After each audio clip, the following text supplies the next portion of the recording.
wabarakatuh. Perkenalkan, nama saya Hore Izatujana dengan nomor NIM 250411103, kelas P1 PGSD. Video ini bertujuan untuk memenuhi tugas UAS mata kuliah Psikologi Pendidikan dengan dosen pengampu Ibu Dian Nur Andriani Eka Setiawati, SPSI, MC, Psikolog. Baik, kita lanjut. Kita akan membahas tentang memahami teori Abraham Maslow dan penerapannya dalam pembelajaran. Abraham Maslow merupakan seorang psikolog Amerika yang terkenal sebagai pelopor psikologi humanistik. Dia dikenal karena teorinya tentang hierarki kebutuhan dan konsep aktualisasi diri. Lanjut ke bagian hierarki kebutuhan Maslow. Yang pertama ada kebutuhan fisiologis atau psychological needs, yaitu kebutuhan dasar untuk bertahan hidup, seperti makanan, air, udara, dan tempat tinggal. Yang kedua ada kebutuhan keamanan atau safety needs, kebutuhan akan keselamatan fisik, kestabilan finansial, dan perlindungan dari ancaman atau bahaya. Yang ketiga ada kebutuhan kasih sayang dan rasa memiliki atau love and belonging, kebutuhan untuk berhubungan dengan orang lain termasuk pertemanan, cinta, dan keluarga. Kemudian yang keempat ada kebutuhan harga diri atau self-esteem, yaitu kebutuhan akan harga diri, pengakuan, dan rasa ingin dihargai oleh orang lain. Dan yang terakhir, yang kelima adalah kebutuhan aktualisasi diri atau self-actualization, yaitu kebutuhan untuk mencapai potensi penuh, menjadi versi terbaik dari diri sendiri, dan mengejar makna serta tujuan hidup. Lanjut, bagian konsep teori hierarki kebutuhan Maslow. Konsep ini berawal dari observasi Maslow terhadap perilaku manusia. Ia menyimpulkan bahwa beberapa kebutuhan lebih diutamakan daripada kebutuhan lainnya. Prinsip utamanya ada 3, yaitu yang pertama ada urutan pemenuhan. Manusia cenderung memenuhi kebutuhan dari tingkat paling bawah terlebih dahulu. Contohnya, jika seorang merasa lapar, maka ia akan fokus untuk makan terlebih dahulu. Setelah kebutuhan makan terpenuhi dan perut kenyang, barulah ia akan memikirkan kebutuhan lain seperti rasa aman atau sosial. Yang kedua, kenaikan tingkat.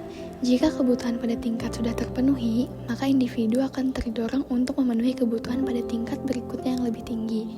Yang terakhir, kembali ke dasar. Jika kebutuhan pada tingkat yang lebih tinggi sudah terpenuhi, tetapi kebutuhan dasar kembali tidak terpenuhi, maka individu akan kembali fokus untuk memenuhi kebutuhan dasar tersebut. Lanjut ke 2 jenis motivasi menurut Maslow. Yang pertama, motivasi kekurangan, yaitu motivasi yang muncul karena adanya kekurangan. Tujuannya untuk mengatasi masalah dan memenuhi kekurangan tersebut. Yang kedua ada motivasi pertumbuhan, motivasi yang muncul dari dalam diri untuk berkembang dan bertumbuh. Didasarkan pada kapasitas setiap manusia untuk tumbuh, berkembang, dan mencapai potensi dirinya. Lanjut ke bagian penerapan teori hierarki kebutuhan dalam pembelajaran. Yang pertama ada kebutuhan fisiologis. Guru memberikan kompensasi berupa tugas susulan kepada siswa yang terlambat mengumpulkan tugas dengan alasan yang dapat diterima. Yang kedua ada kebutuhan keamanan. Guru menciptakan suasana pembelajaran yang demokratis agar siswa merasa aman dan nyaman. Yang ketiga kebutuhan sosial. Guru membangun rasa memiliki dan kebersamaan di kelas, sehingga siswa merasa memiliki kebersamaan dengan orang lain. Yang keempat, kebutuhan penghargaan atau kebutuhan harga diri. Guru memberikan kesempatan kepada siswa untuk menyampaikan pendapat, serta memberikan apresiasi terhadap prestasi siswa, guna meningkatkan motivasi berprestasi atau motivasi belajar. Yang kelima, kebutuhan aktualisasi diri. Kebutuhan ini dapat terpenuhi apabila 4 kebutuhan sebelumnya telah terpenuhi. Guru mewujudkannya melalui pemberian kasih sayang dan pengakuan. Lanjut ke materi terakhir, yaitu implikasi teori Maslow dalam pembelajaran. Contoh kasusnya yaitu kesulitan guru dalam memahami siswa yang tidak mengerjakan tugas atau tidak fokus belajar dapat disebabkan belum terpenuhinya kebutuhan dasar siswa, khususnya kebutuhan untuk tahu dan mengerti. Relevansi dalam pembelajarannya yaitu pembelajaran akan optimal apabila kebutuhan dasar telah terpenuhi.